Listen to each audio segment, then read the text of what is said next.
Bienvenue à tous à ces entretiens de l'Observatoire de la formation des prix et des marges des produits alimentaires. Et nous sommes particulièrement heureux de pouvoir vous accueillir, vous réaccueillir, puisque nous étions exactement dans cette position il y a 2 ans, juste avant le premier grand événement qui a marqué nos vies ces 2 dernières années. Je veux parler de la pandémie. L'année dernière, nous avions tenu les entretiens en distanciel, et donc je suis heureux que nous revenions à un fonctionnement un petit peu plus normal, c'est-à-dire en présentiel, ce qui va nous permettre, je l'imagine, d'avoir des échanges particulièrement riches ce matin. Alors soyons honnêtes, après la pandémie qui a marqué nos vies ces 2 dernières années, nous sommes confrontés aujourd'hui à un autre choc d'une autre nature, dont nous allons d'ailleurs peut-être parler un peu plus longuement autour du premier exposé, puisque traditionnellement, dans ces entretiens, je préside l'Observatoire, mais j'ai quelques autres vagues fonctions sur les problèmes de marchés mondiaux. Et donc, traditionnellement, je fais à cette occasion un balayage des grandes tendances des marchés agricoles mondiaux. Inutile de vous dire que cette année, la présentation que je vais vous présenter, les slides ont 10 jours, c'est-à-dire une quasi-éternité, étant donné l'actualité, la densité de l'actualité que nous avons encore vue hier sur les marchés de l'énergie. Nous aurons ce matin l'idée des entretiens de l'Observatoire.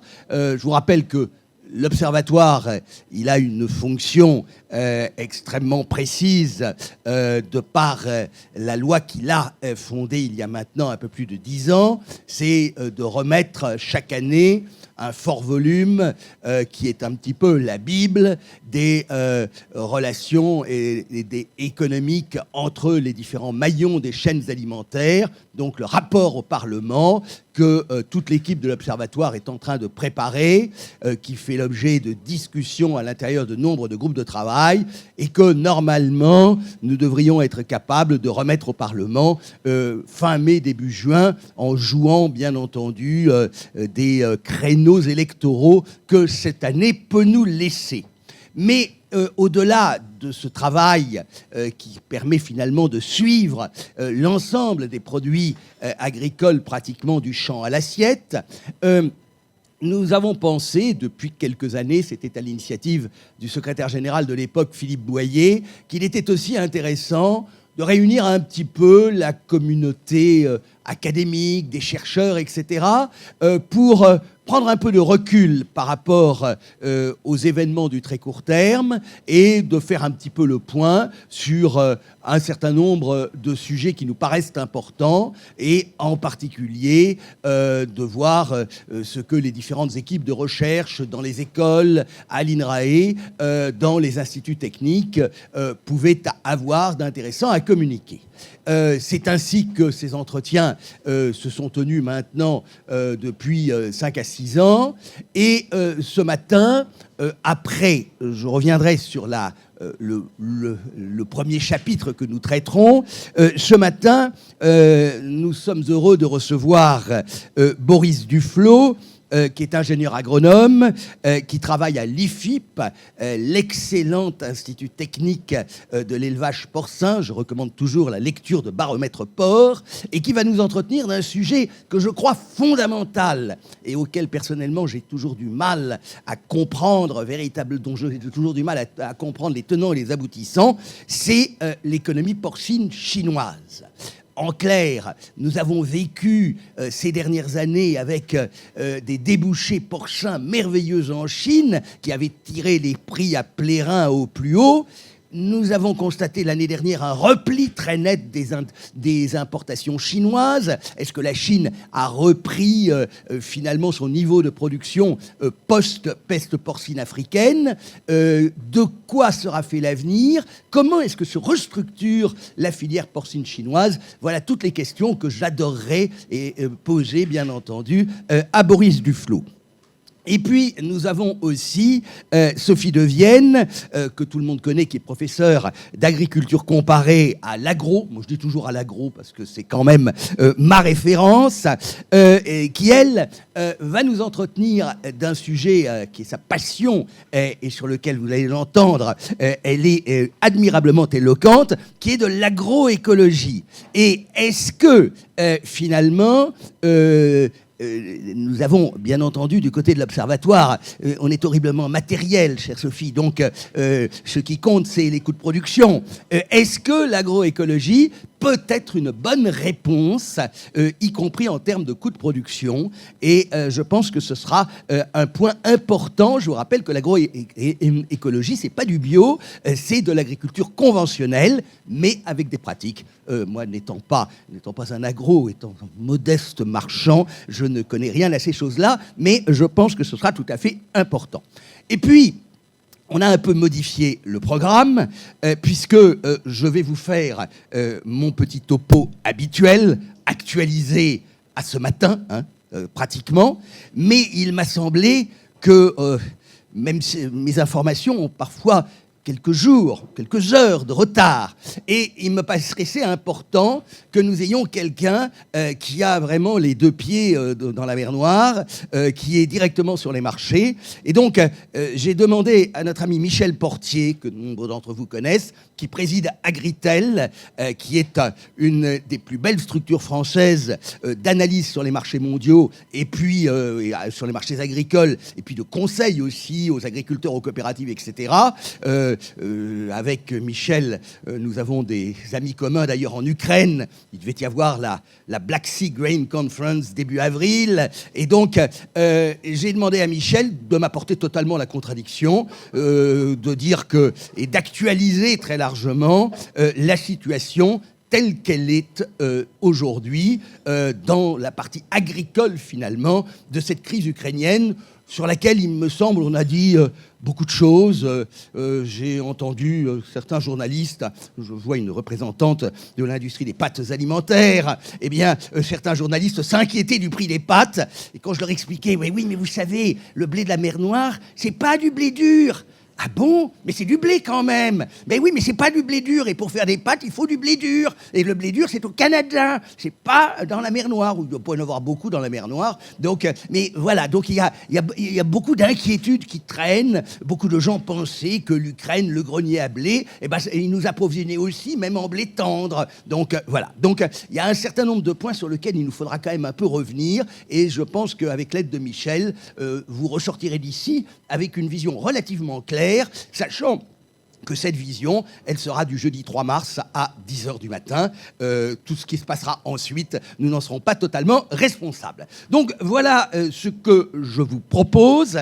Et sans plus tarder, comme dirait quelqu'un que vous connaissez, je vous propose de commencer. Vous voyez, alors cette présentation, elle a 10 jours. Donc 10 jours, avec ce qui vient de se passer, c'est quand même une éternité. Néanmoins, c'est important de voir où nous étions avant. La crise ukrainienne était déjà un peu là, mais avant le déclenchement de la guerre. Vous rappelez d'abord que nous avons eu, en 2021, au moins 3 chocs majeurs sur les marchés mondiaux. D'abord, un choc énergétique. Le prix du gaz naturel, ce que vous voyez là, ces chiffres que vous voyez, ce sont des moyennes 2021 versus moyenne 2020. Le prix du gaz naturel en Europe, en moyenne, je dis bien en moyenne, je ne prends pas le plus haut et le plus bas, je dis en moyenne, avait augmenté l'année dernière de 397% par rapport à 2020. Alors d'accord, 2020... ça a été un point très bas. On était tombé à des niveaux qui étaient extrêmement bas, que ce soit sur le marché européen, que ce soit d'ailleurs sur le marché du GNL en Asie. Il n'en reste pas moins qu'on a eu un choc. Alors ce choc a été d'ailleurs dépassé dans la journée d'hier, puisque si je reprends les cotations, vous savez que pour le gaz naturel, c'est toujours un peu compliqué de comprendre les cotations, puisque en Europe, nous cotons le gaz naturel sur un marché qui s'appelle le TTF, qui est un marché néerlandais, c'est coté en euros le mégawatt. Bon. Il se trouve qu'aux États-Unis, sur le marché intérieur américain, ainsi que sur le marché du GNL, en particulier en Asie, on calcule en dollars le million de BTU, British Thermal Unit, qui est probablement la cotation de référence à l'international. Et nos amis anglais, pour faire encore plus compliqué, eux ont une cotation en pence par terme. Celle-là, je ne l'ai pas totalement approfondie. Assez souvent, quand vous voyez des cotations en dollars le million de BTU, ça vous dit probablement rien, vous multipliez par 6 et vous avez à peu près l'équivalent du prix du gaz naturel en équivalent baril de pétrole. Ça veut dire qu'aujourd'hui, où on est à peu près à 40 $ le million de BTU sur le gaz naturel liquéfié Asie et Europe, vous multipliez par 6 et vous avez dépassé largement les 200 $ le baril équivalent pétrole. Le gaz naturel, et ça c'est pas nouveau, ça date déjà de l'année dernière, le gaz naturel vaut 2 fois plus cher que le baril de pétrole. Donc ça c'est une chose dont il faut bien tenir compte. Sur le marché européen, quand Poutine envahit l'Ukraine, le marché est aux alentours de 70-80 € le mégawatt. Hier, on a clôturé à 165 et en séance, on est monté à 194. On avait déjà été à 160 € le mégawatt au mois de décembre, lors des premiers bruits de bottes russes, et surtout au moment où, bien entendu, il faisait relativement froid, donc nous avions quand même une demande de gaz naturel particulièrement importante. La hausse des prix du gaz naturel, elle a entraîné immédiatement derrière, du fait du système européen, le prix de l'électricité. Puisque je vous rappelle que dans le système européen, sur le prix ce qu'on appelle le prix de base, c'est-à-dire le prix spot, c'est la dernière kilowattheure appelée sur le marché qui fixe le prix. Et donc, ce dernier kilowattheure, en général, quand on l'appelle, c'est qu'il n'y a plus de vent, c'est que le nucléaire ne suffit pas. Donc, c'est un kilowattheure, soit d'électricité au charbon, soit de plus en plus d'électricité au gaz. Donc, la hausse des prix, alors ça, c'est un prix que j'avais un peu bricolé sur la moyenne des quatre principales économies européennes, mais ça vous donne à peu près une idée de ce que ça a représenté. Et puis, je vous rappelle que le gaz naturel, ça sert aussi à faire des engrais azotés, de l'ammoniac, de l'urée, et donc le gaz naturel, vous le retrouvez aussi dans la hausse des prix de l'urée. Enfin, il y a le pétrole qui, lui, suivait sa petite évolution normale, relativement bien gérée par l'OPEP+, c'est-à-dire le duo improbable Mohammed bin Salman-Poutine, avec un certain nombre de problèmes de production, et donc on était gentillettement passé au fil de l'année dernière de 40 à 80 $ le baril, qui pouvait être considéré comme une sorte d'objectif pour l'OPEP+. Vous savez qu'hier, on a clôturé à 113 $ le baril, moins d'ailleurs du fait de problèmes rencontrés au niveau des fondamentaux que, bien entendu, de l'inquiétude qu'il pourrait y avoir sur le pétrole russe. À l'heure actuelle, le pétrole Oural, la variété Oural, se trouve à 18 $ de moins, pour ceux qui peuvent l'acheter, que du Brent. Dernier point dans ce choc, il y avait quelque chose qui, pour moi, était assez sympathique, parce que ça allait dans le bon sens de la transition énergétique, c'était la hausse des prix du carbone, puisque on était quasiment, on atteignait presque la barre des 100 € la tonne, ça commençait à devenir vraiment sérieux, et ça posait d'ailleurs des petits problèmes, puisque là, c'est uniquement sur un marché européen, donc ça posait des problèmes de compétitivité. Vous avez vu que depuis 2-3 jours, il y a eu et de manière un peu irrationnelle, car normalement, si nous utilisons moins de gaz, on ne pourra pas tellement techniquement utiliser tellement plus d'énergie nucléaire, et au contraire, on risque d'avoir un retour au charbon. Mais pour l'instant, il y a eu de telles sorties du marché du carbone de la part d'un certain nombre d'ETF et de fonds d'investissement que le prix du carbone est retombé dans la zone des 60 € la tonne, ce qui est quand même correct quand on imagine que pendant des années, le prix du carbone en Europe s'est baladé entre 3 et 5 €. Donc, nous sommes au cœur d'un choc énergétique majeur dont, finalement, on ne sait pas ce que sera l'avenir. Il est clair que mais ce choc énergétique avait quelque chose de particulier, car il est antérieur à la crise ukrainienne. La flambée des prix du gaz est largement antérieure, elle remonte à l'été dernier. Et l'été dernier, objectivement, le problème des Russes, c'était essentiellement l'ouverture de Nord Stream 2. Et d'ailleurs, Biden avait, dans un signe de bienveillance à l'égard de Poutine, avait autorisé la fin des travaux de Nord Stream 2. Donc, à l'époque, je dirais que ce qui s'est passé, c'était avant tout, du fait de la transition énergétique, une demande plus forte de gaz naturel, à un moment où un certain nombre de capacités de production diminuaient, et à un moment où surtout la demande s'est faite beaucoup plus forte, où on a découvert aussi, un peu tard, que les énergies renouvelables, comme l'éolien, pouvaient être aussi intermittentes. Et l'originalité de ce choc énergétique, c'est que pour la première fois, ce n'est pas à l'origine le pétrole qui l'a lancé, c'est le gaz naturel.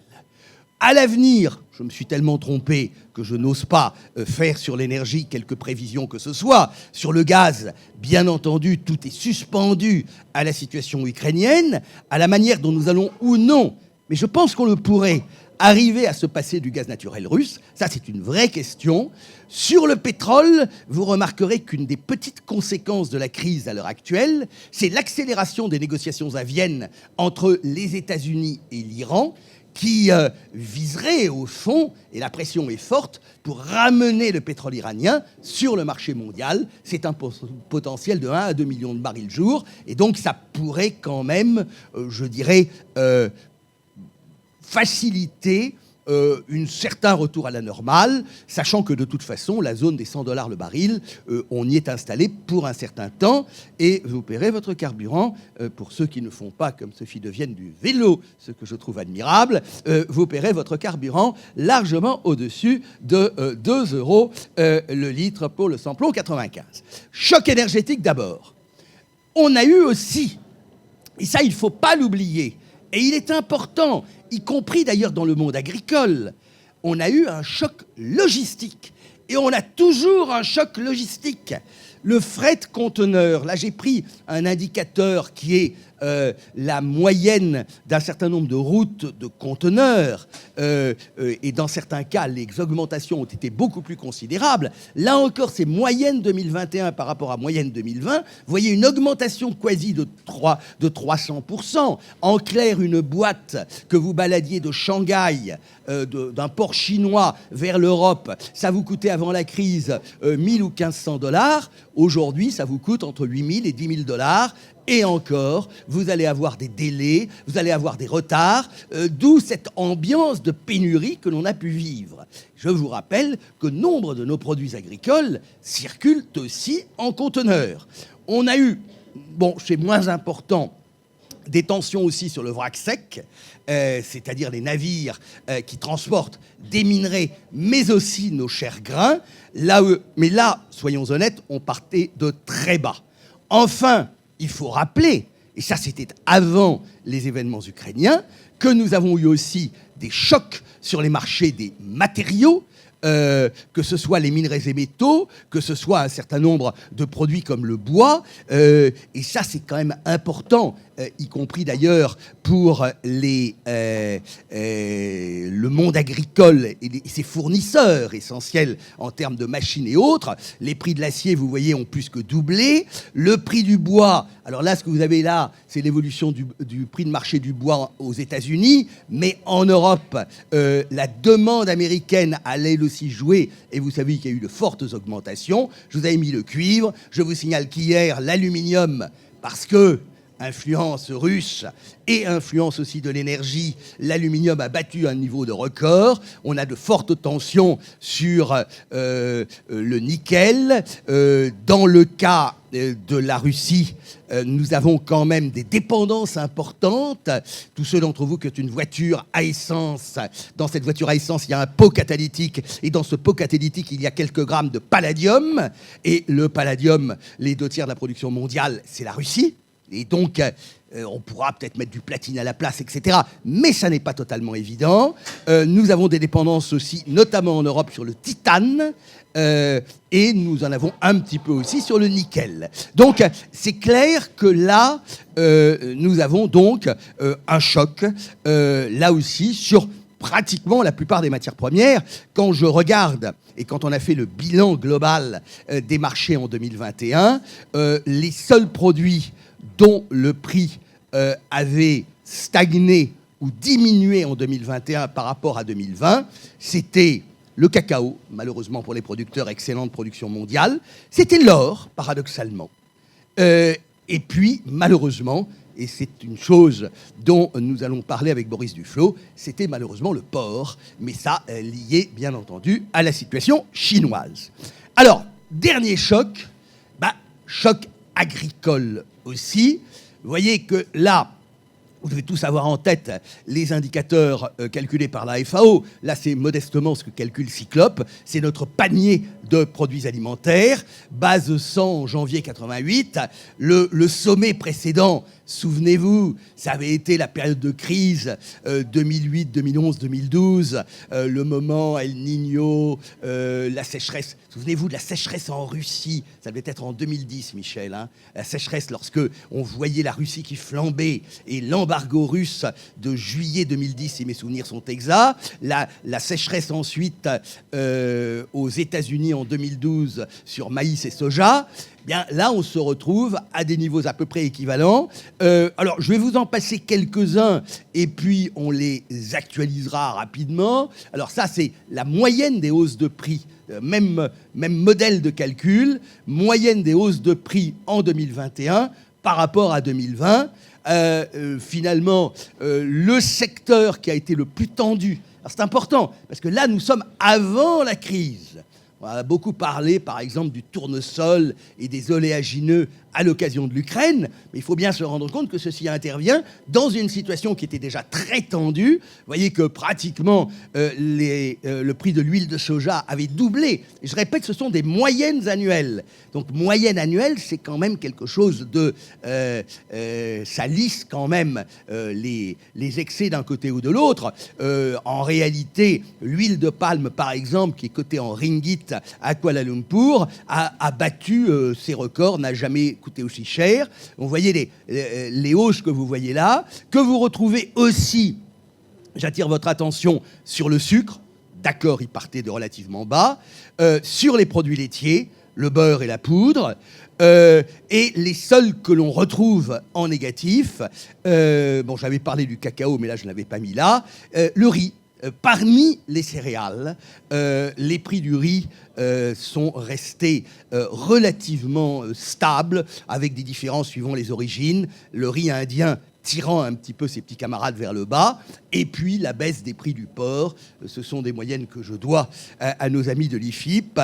Prix du porc en Europe et la baisse très symptomatique, ramenée en euros, des prix du porc en Chine. Alors, quelques exemples. Bon, les tensions les plus fortes, ça a été incontestablement sur les oléagineux qu'on les a connus, en particulier sur le soja. Alors sur le soja, qu'est-ce qui se passe? C'est que nous avons toujours un appétit chinois qui est à peu près stable, hein, un petit peu moins de 100 millions de tonnes d'importation. Ça n'a pas profondément changé.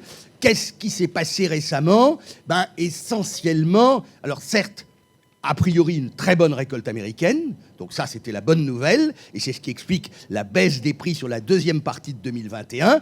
Et actuellement, nous sommes en train de vivre un épisode climatique. Vous savez qu'il y a 2 épisodes climatiques qui comptent en tendance lourde. El Niño dans un sens, La Niña dans l'autre. Alors là, on est actuellement dans un épisode La Niña. La Niña, je suis d'une nullité à pleurer, bien entendu, sur ces choses-là, mais ça implique des périodes de sécheresse, de vent relativement chaud, sur en particulier les zones de production d'Amérique du Sud, donc Argentine et Brésil. On est quand même en train de réduire les perspectives de production.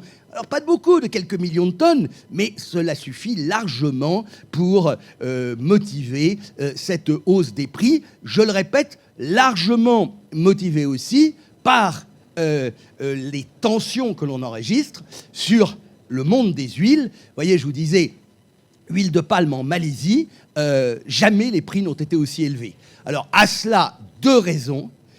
Une raison qui a touché la Malaisie, qui est un problème de main-d'œuvre, avec le Covid. Ils n'ont pas pu importer, comme ils le font d'habitude, de la main-d'œuvre en provenance d'Indonésie, en provenance du Bangladesh, pour travailler dans les plantations. Donc ils ont eu très concrètement un problème de capacité physique de production. Là-dessus, l'Indonésie, qui essaie de faire évoluer son bouquet énergétique, a mis en place des obligations d'introduction de l'huile de palme dans les mélanges de diesel. Et récemment, ils ont mis en place même des quotas d'utilisation de l'huile de palme dans les biocarburants, ce qui, bien entendu, a diminué la disponibilité en huile de palme face à des demandes relativement importantes, en provenance notamment de l'Inde et de la Chine. Donc on a vraiment l'ensemble du complexe oléagineux qui est extrêmement tendu. Je dirais que ce qui se passe en mer Noire, c'est la cerise sur le gâteau, parce que jusque-là, dans l'huile de tournesol, c'est pas la plus importante des huiles, c'était normalement, alors je parle sous ton contrôle Michel, normalement c'était l'huile la moins chère. Donc ça pouvait être un débouché important, et il faut se rendre compte que la mer Noire, ça pèse quand même 3/4 des exportations mondiales d'huile de tournesol, et des gens comme Bunge, comme ADM, ont fermé leurs usines de trituration, puisque de ce que j'en ai compris, l'Ukraine exporte essentiellement de l'huile et un petit peu moins de graines. Donc ça joue. Rajoutons d'ailleurs là-dessus, je n'ai pas mis le colza, que l'année dernière, nous avons connu quand même, parce que finalement la flambée des prix agricoles, elle a été liée à quelques petits accidents climatiques, mais il n'y a pas eu quand même en 2021 d'accidents climatiques majeurs. L'un de ceux-là, ça avait été quand même une très forte sécheresse au Canada, qui avait affecté en particulier ce que les Canadiens appellent le canola, donc qui est le colza, et le blé dur.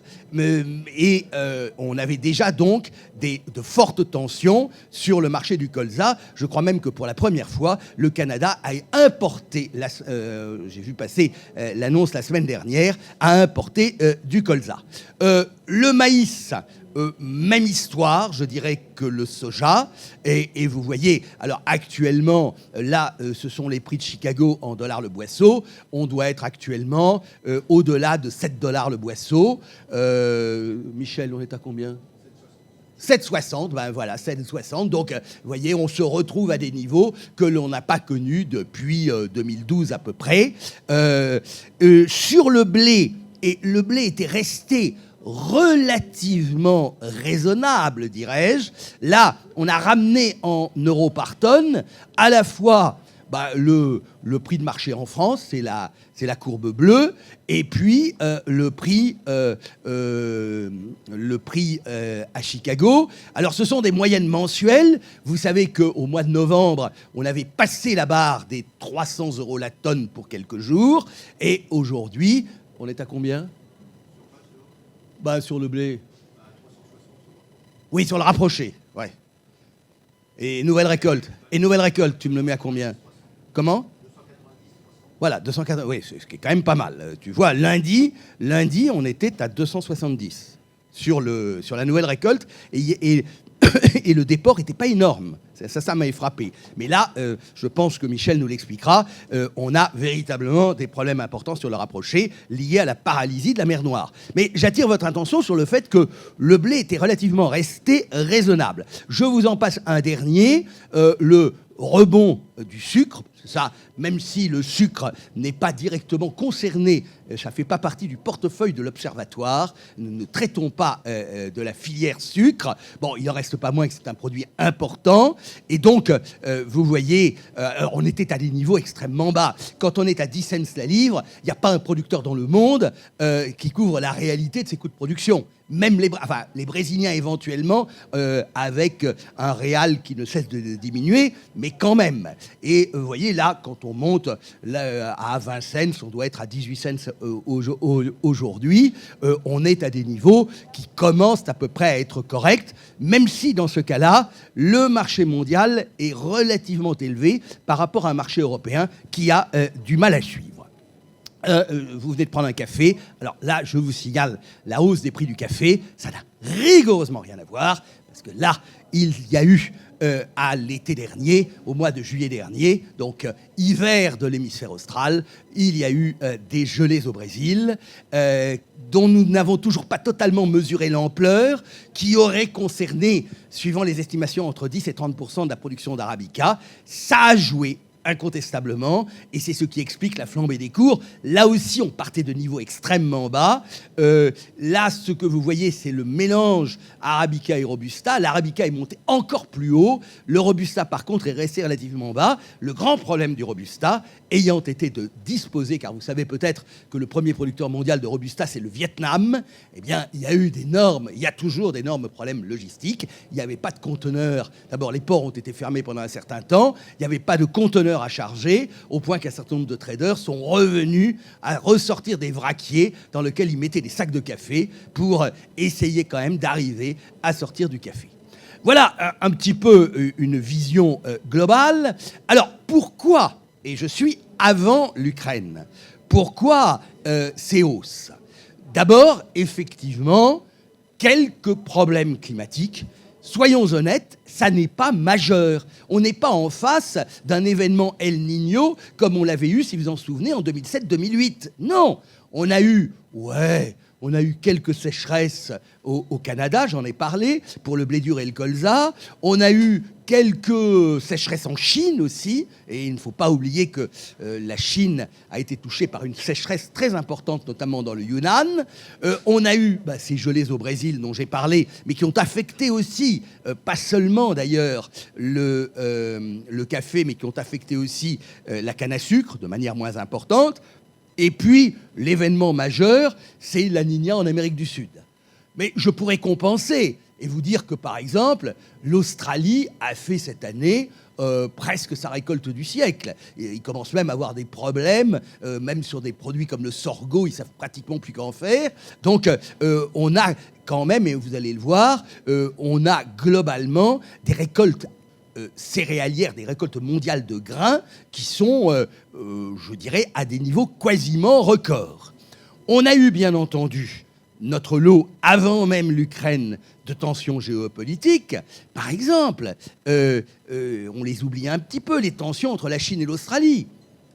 La Chine a arrêté d'importer de l'orge australienne. Alors ça nous fait très plaisir. On n'a plus leur fourguer de l'orge française, mais elle a fait un petit peu de même, moins sur les produits laitiers. On a les tensions traditionnelles entre la Chine et les États-Unis. L'affaire de l'Ukraine, je pense que nous en parlerons. Et puis, on a quand même la raison majeure de ces hausses pour moi, c'est incontestablement la Chine. Regardez ça. Les importations chinoises de grains. J'ai pris 2 années, 2019-2021, en année calendaire. On est passé de toutes céréales confondues de 17 à 65 millions de tonnes. Regardez l'augmentation des importations de maïs.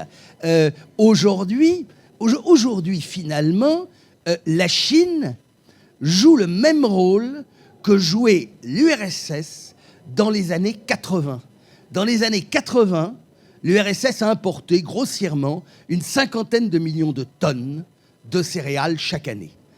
Aujourd'hui, alors certes, la proportion par rapport aux échanges mondiaux est peut-être un peu moins forte, mais aujourd'hui, la Chine est le premier importateur mondial de grains. Et bien entendu, la question que l'on peut se poser, qui est d'ailleurs intéressante, y compris pour la production porcine, parce que les petits porcs chinois, je m'interroge toujours de savoir ce qu'ils mangent et ce qu'ils vont bien pouvoir manger. Bon, là, manifestement, alors vous voyez que la Chine est devenue presque structurellement un importateur de blé, mais regardez l'orge et surtout la flambée maïs et sorgho. Je mets maïs et sorgho un petit peu dans le même sac, puisque un certain nombre d'importateurs chinois jouent des trous dans les tarifs douaniers chinois et à un moment avait beaucoup privilégié le sorgho. Je soupçonne d'ailleurs que là-dedans, on n'intègre pas quelque chose un mot qui peut-être sonnera quelque chose parmi les plus anciens d'entre vous. Est-ce que vous vous souvenez du temps heureux des PSC ? Des produits de substitution aux céréales, au temps glorieux de la politique agricole commune, où on importait du corn gluten feed, du citrus, du manioc. Et vous avez d'ailleurs une augmentation des importations chinoises de manioc en provenance de Thaïlande. Donc il est très probable que le chiffre que je vous donne là n'intègre pas totalement un certain nombre de PSC. Donc c'est ça finalement la raison principale qui touche les grains. Vous voyez que les importations de soja, d'huile végétale et de viande sont restées à peu près stables. Alors je n'ai pas éclaté dans les viandes, et dans les viandes très probablement j'ai une augmentation de la viande bovine et une diminution de la viande porcine. Ceci, donc voilà un petit peu la situation. Les anticipations qui étaient les miennes avant. Je reprends les chiffres du Conseil international des grains. Bon, écoutez, a priori, on a des marchés qui seraient quasiment à l'équilibre. Alors, je ne sais pas, Michel, ce que tu en penses. Sur les grains, on a 3 grandes sources, l'USDA, le Conseil international des grains et la FAO. Pour des tas de raisons, je n'aime pas beaucoup la FAO, je ne les prends pas très au sérieux. L'USDA, c'est pas mauvais, ça peut être un peu biaisé. Le Conseil international des grains, c'est en général, donc l'ex-International Wheat Council, c'est un peu ce qu'on suit. Là, j'ai repris ce qui étaient les estimations du mois de janvier. Globalement, on a quand même des productions campagne 2021-22 qui sont quasiment records, et donc a priori, il n'y a pas le feu au lac. Et il n'y a pas, techniquement, si je regarde vraiment les fondamentaux, il n'y a pas vraiment de risque majeur, avec, bon, malgré tout, un certain nombre d'inconnus. Et vous voyez les inconnus que je mentionnais. Oui, je n'ai pas du tout imaginé la mer Noire. Hein. Ça, c'était il y a 10 jours. Bon, il y a les risques climatiques. Oui, la Niña prend quand même une importance plus grande. Et la Niña, ça peut toucher quoi? Le soja et le maïs, quand même. Donc, la Niña à surveiller. Il y a un élément, je ne suis pas agriculteur, Michel l'est, donc il connaît beaucoup mieux ça que moi, mais quel va être l'impact de la hausse des prix des engrais? Là, je vous ai pris... Là, j'ai pêché ça sur la FAO, sur le système AMIS que connaît bien Philippe Pacotte. La FAO, donc, c'est les prix en janvier par rapport à janvier 2021. Vous voyez, j'en ai pris quelques-uns. L'ammoniac, vous voyez la hausse. Le DAP, donc le diammonium phosphaté, donc grossièrement c'est phosphate plus ammoniac sur la Baltique. Et puis la potasse. Sur la potasse, il faut nous attendre à des choses quand même. Car qui est l'un des grands producteurs mondiaux de potasse? C'est la Bélarus, Uralkali. Et donc la Bélarus peut être l'objet de sanctions, sera très probablement l'objet de sanctions. Est-ce qu'on en exclura la potasse? Je n'en sais rien. Pour l'instant, la potasse restait relativement calme. Néanmoins, globalement, ça me fait une hausse considérable des prix des engrais. Est-ce que cela va inciter les agriculteurs à moins utiliser? Moi, je pense que sur cette campagne, la plupart des gens ont déjà acheté, donc la messe est dite. Mais pour les campagnes à venir, ceci peut avoir un impact.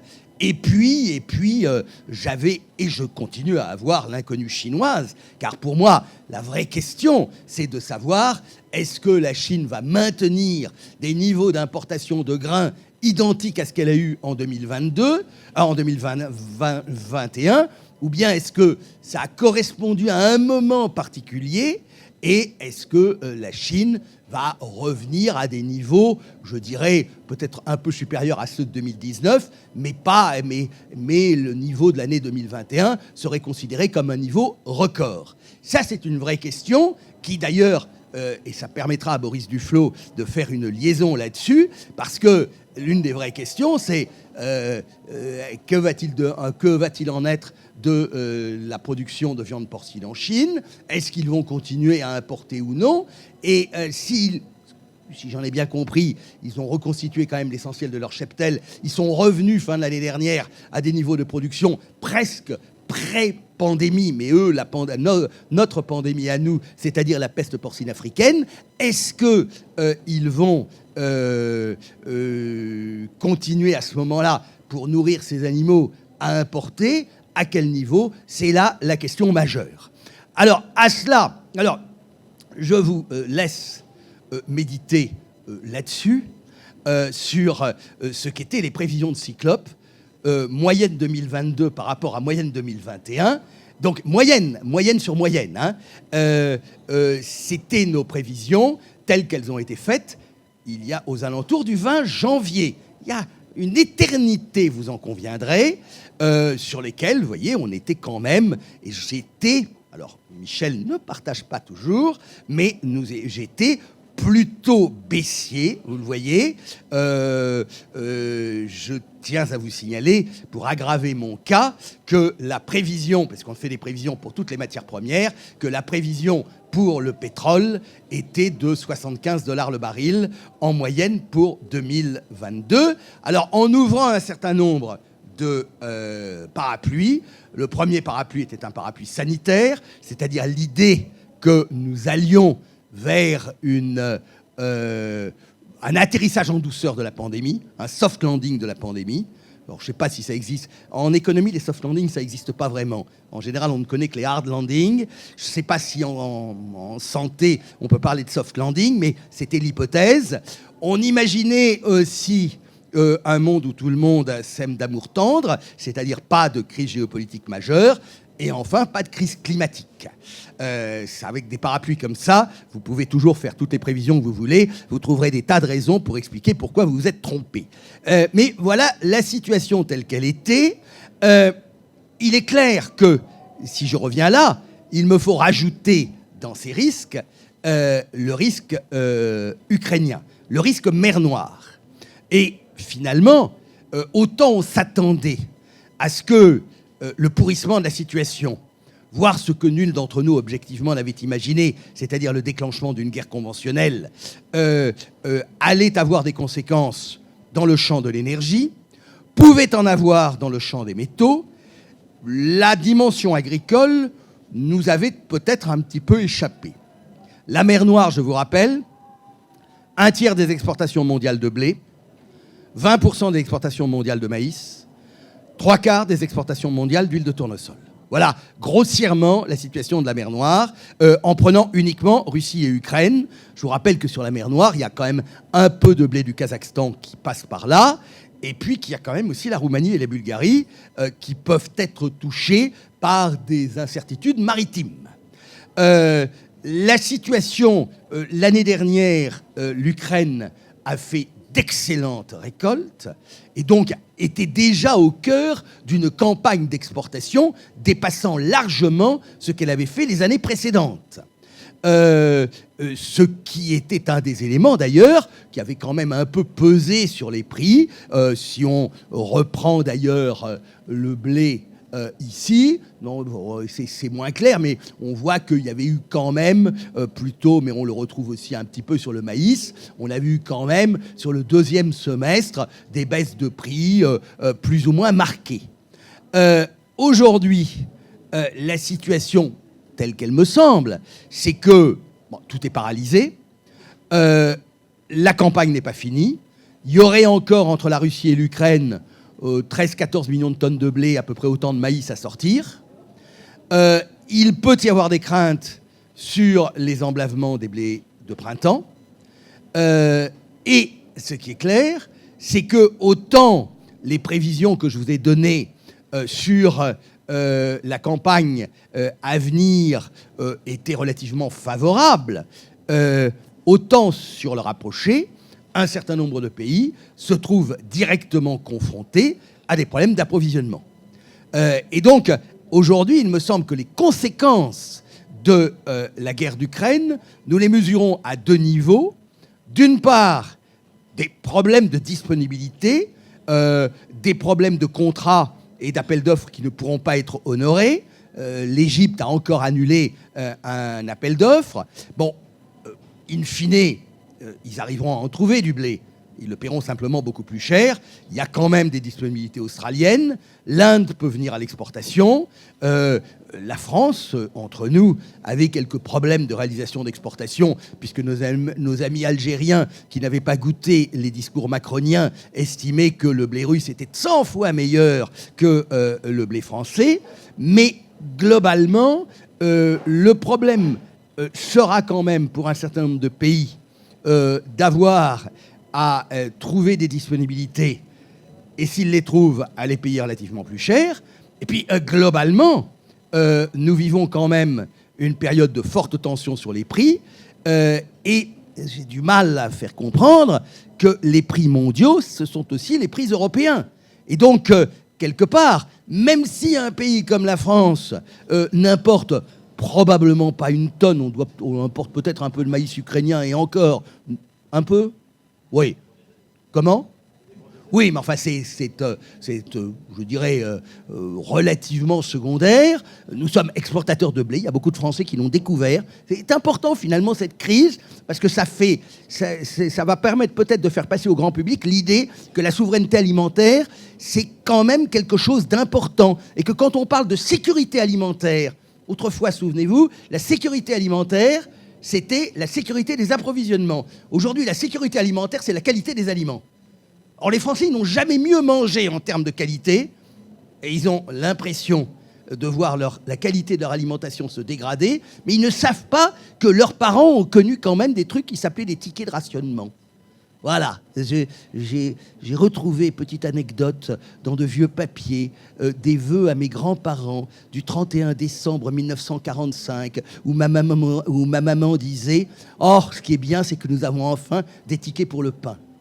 Bah, les Français ont un peu oublié ce genre de petites choses. Donc, notion de sécurité, de souveraineté alimentaire, ça commencera quand même peut-être à avoir un sens. Ça va quand même se retrouver par des hausses de prix.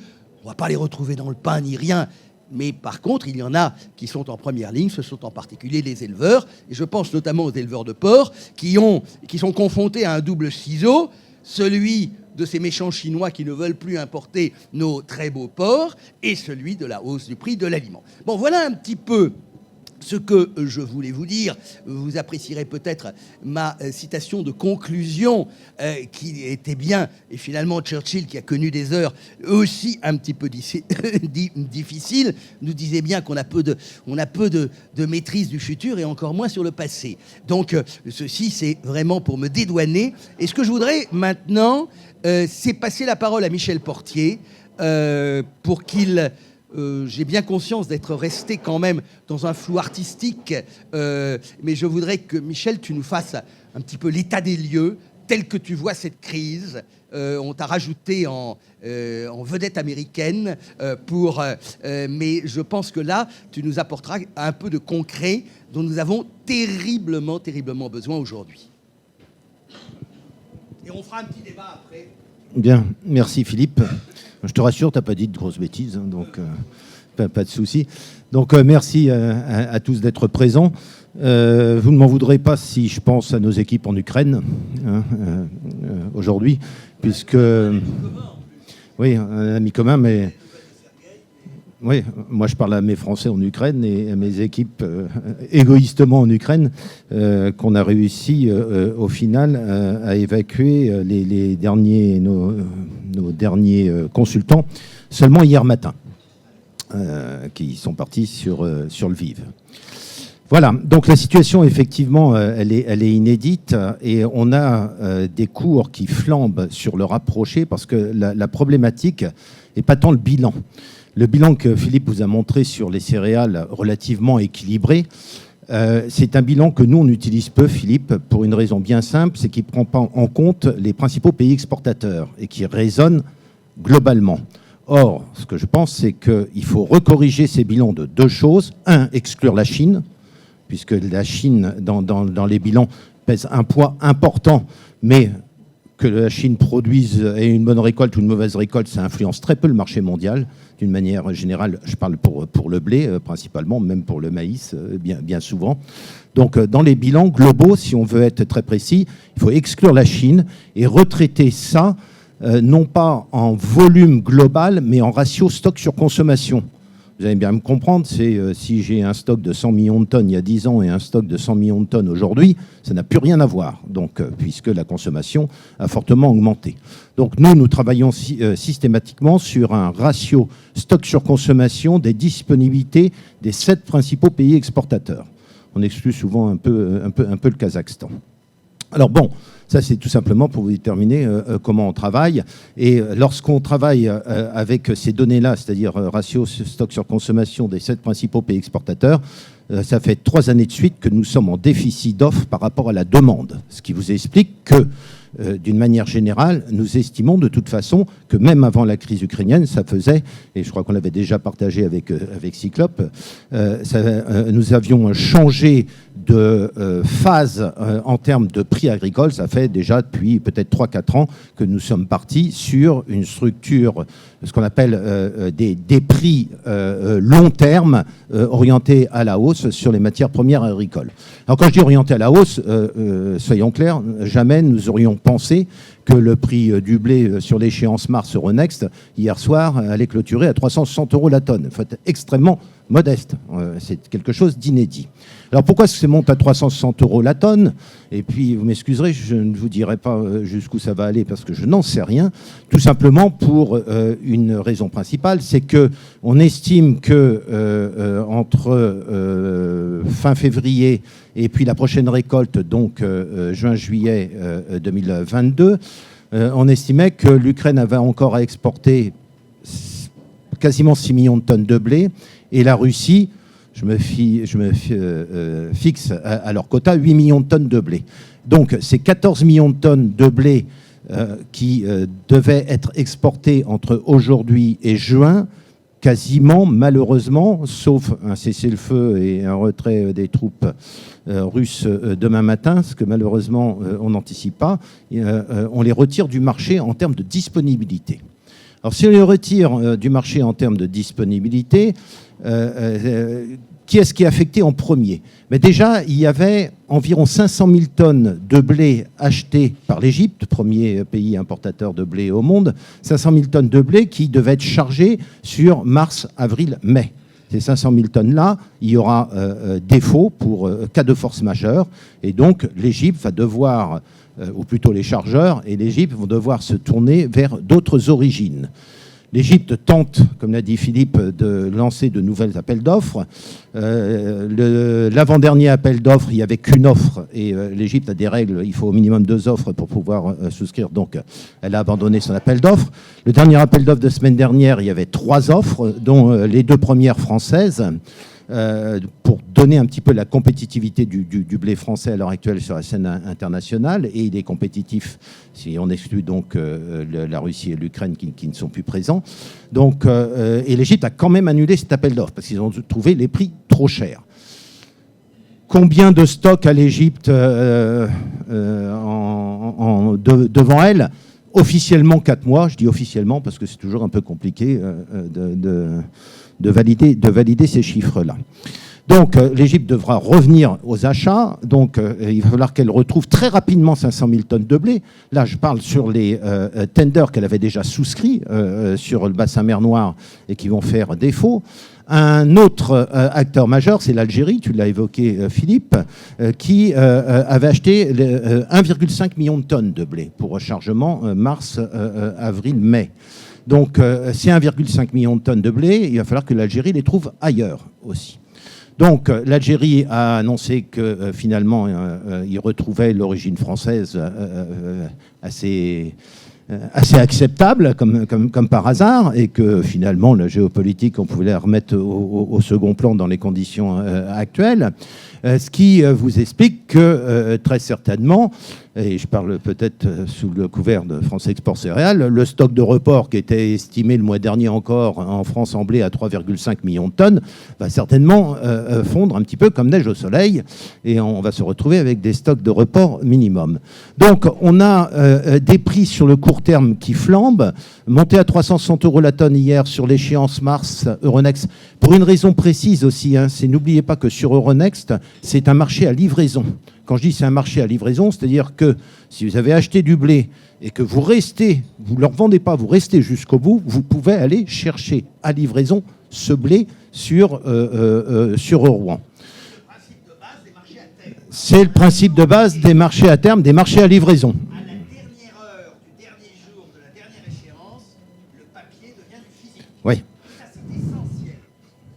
Ah oui, alors ça se perd beaucoup. Hein. Je veux dire, tous les nouveaux contrats sont souvent à cash settlement, mais bon, on ne va pas rentrer dans les détails très techniques aujourd'hui. Donc vous comprenez qu'il y a, j'allais dire, un vrai corner, ce qu'on appelle un vrai squeeze. Il y a un squeeze sur les marchés sur le court terme. Donc l'échéance mars Euronext se termine le 10. Derrière, il y a l'échéance mai. L'échéance mai, hier, clôturait 40 € la tonne en dessous de l'échéance mars. Donc mars 360, l'échéance mai 340. Je fais le pari que l'échéance mai va suivre l'échéance mars une fois qu'elle va sortir et qu'elle va grimper. Parce qu'on a un vrai problème entre aujourd'hui et la prochaine récolte. Quid de la prochaine récolte? Philippe, tu en as parlé un petit peu. En Russie, tout se passe bien. Et, enfin, quand je dis tout se passe bien, je parle avec ma casquette agricole. Hein. C'est-à-dire qu'ils sèment leurs engrais, etc. Bon, les prix, par contre, flambent eux aussi au niveau national. Mais on estime que la récolte russe est prometteuse pour la prochaine campagne. Toujours difficile d'estimer la récolte russe, mais bon, l'année dernière, c'était, pour simplifier, 75 millions de tonnes. On travaille plutôt vers 83, 84, 85 millions de tonnes pour la prochaine campagne. Donc, bonne récolte russe en perspective, mais quid de l'Ukraine ? Là, cette fois-ci, l'Ukraine, il faut rappeler que l'Ukraine, c'est plus de 40 millions de tonnes de maïs. Là, l'impact, c'est sur le maïs, plus de 40 millions de tonnes de maïs.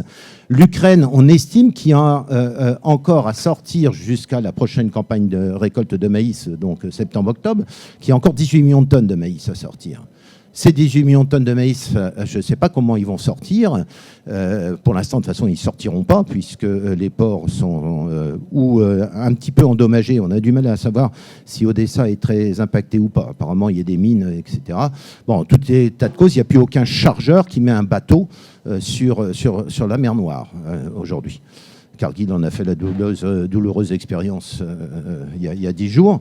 Et aujourd'hui, on n'a plus aucun bateau sur la mer Noire. Il y en a un peu sur la Roumanie, donc à Constanta qui charge, mais il n'y en a plus du tout qui charge sur la Russie ou sur l'Ukraine. Plus boycott donc des porte-containers, donc des grosses compagnies de porte-containers qui boycottent maintenant la Russie, donc il n'y a plus aucun container là-bas. Donc on se trouve en volume, globalement, j'allais dire, il y a de la disponibilité, tu l'as souligné, Philippe, mais sur le court terme, je veux dire, il faut enlever la Russie et l'Ukraine des exportateurs. Les enlever des exportateurs, après on se pose la question sur l'Ukraine qui va semer son maïs le mois prochain. Qu'est-ce qui va se passer? Est-ce qu'ils vont être en mesure de semer le maïs? On peut avoir de grands doutes sur les semis. Et puis comment ça va être conduit? On a de grands doutes sur les prix, sur les engrais, sur les disponibilités en engrais aussi, etc. Quid aussi de la production de maïs aux États-Unis? On n'en sait rien puisque, je veux dire, ils seront semés aussi, on va dire, à la fin du mois ou plutôt mois prochain. Donc on est dans une situation extrêmement spéciale avec deux acteurs majeurs, la Russie, premier pays exportateur de blé au monde, 35 millions de tonnes, ils exportent, on attendait les exports cette année, et puis l'Ukraine, quatrième exportateur de maïs au monde, avec encore 18 millions de tonnes à sortir. Donc tout ça, ça manque, donc on s'attend... Ouais, je vais faire une prévision à la cyclope, Philippe. On s'attend à une poursuite de la hausse des cours sur le court terme. Jusqu'où on peut aller? Alors, je ne suis pas devin, je n'en sais rien. Donc, ce que je fais, c'est comme Churchill, je regarde le passé. En 2008, on était monté en blé au plus haut à 468 $ la tonne, avec un dollar à 1,40.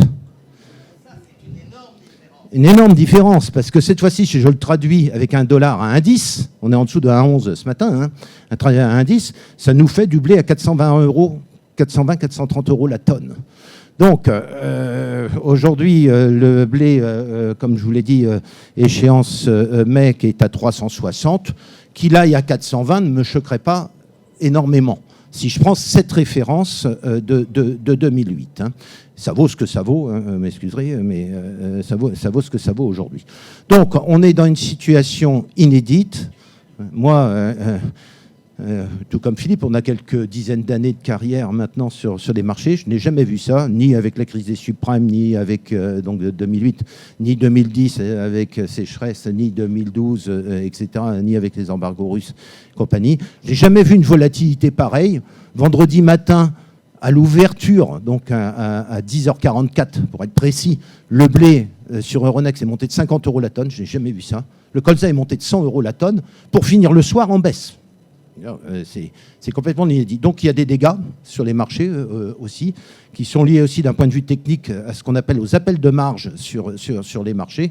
Quand vous allez sur un marché à terme tous les soirs, vous faites la différence entre votre prix d'achat ou de vente et le prix de clôture, et vous devez compenser ce qu'on appelle, c'est pour ça qu'on appelle ça les appels de marge et qui passent par les chambres de compensation, provisionner, on va dire, provisionner la perte si vous avez une perte. Donc c'est quelque chose d'inédit.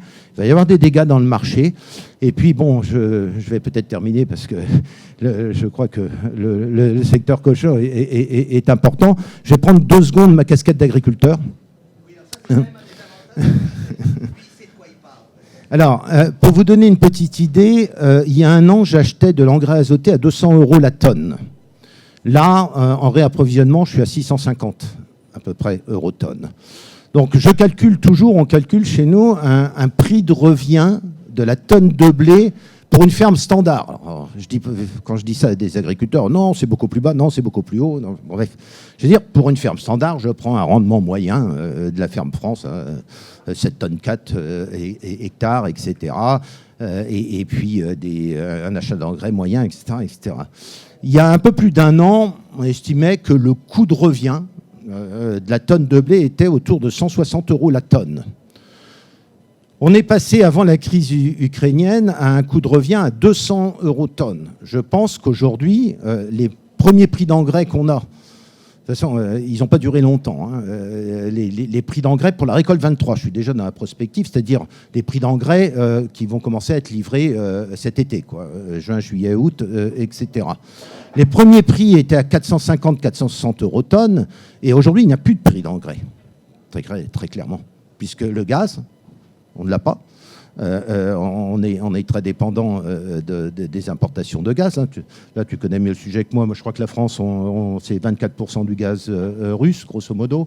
L'Allemagne, c'est 50%, grosso modo. Et... Le prix de référence durée. Ouais. Alors, prix de référence. On est sur un marché mondial, à la limite. Ouais. On est sur un marché mondial là-dessus. Mais bon, aujourd'hui, pour trouver de l'engrais, j'ai des amis agriculteurs qui achètent de l'engrais pour la récolte 2023. En fait, ils l'achètent au prix de la récolte 2022, du réapprovisionnement de la récolte 2022. Donc, des agriculteurs qui savent que leurs cuves vont être vides au mois de mai, au mois de juin, parce qu'ils auraient épandu leur engrais, achètent déjà de l'engrais pour re-remplir leur cuve au mois de juin, pour la récolte 2023. Et là, on repaye du 650-700 € tonne. Donc, je ne pense pas... Alors, les prix sont très en déport, en backward, hein, ce qu'on appelle. Si je prends la récolte 2023, pour vous donner... Hop, si je lis mon truc à l'endroit, ça ira mieux. La récolte 2023, en blé, on va être... Hop, pardon. Hop. En blé, on est à 240 € tonne, grosso modo, en récolte 2023. Je ne vois pas les prix descendre en dessous, pour être très clair. Je serais même plutôt acheteur de la récolte 2023. Alors, vous allez me dire, tout ce que les Russes n'ont pas vendu là, on va le trouver en stock de report. Donc, effectivement, il y avait de la disponibilité. Mais comme je vous l'ai dit, il y a le maïs en Ukraine. Est-ce qu'il va être semé? Ça, c'est un vrai problématique. Et tous les marchés sont liés. C'est-à-dire que le driver, l'année dernière, c'était le blé. Le driver des marchés, il y a 2 ans, c'était le maïs, hein, à cause de la sécheresse au Brésil. Donc tous les marchés sont liés. C'est clair que si le prix du maïs flambe, le prix du blé va suivre, même si on a beaucoup de blé, et vice-versa, etc. Même avec le soja, puisqu'il y aura substitution dans les intention planting, dans les intentions de semis aux États-Unis là-dessus. D'un point de vue climatique, Philippe, je suis d'accord avec toi, aujourd'hui, il n'y a pas de grosses craintes. Un petit peu quand même sur les blés d'hiver aux États-Unis.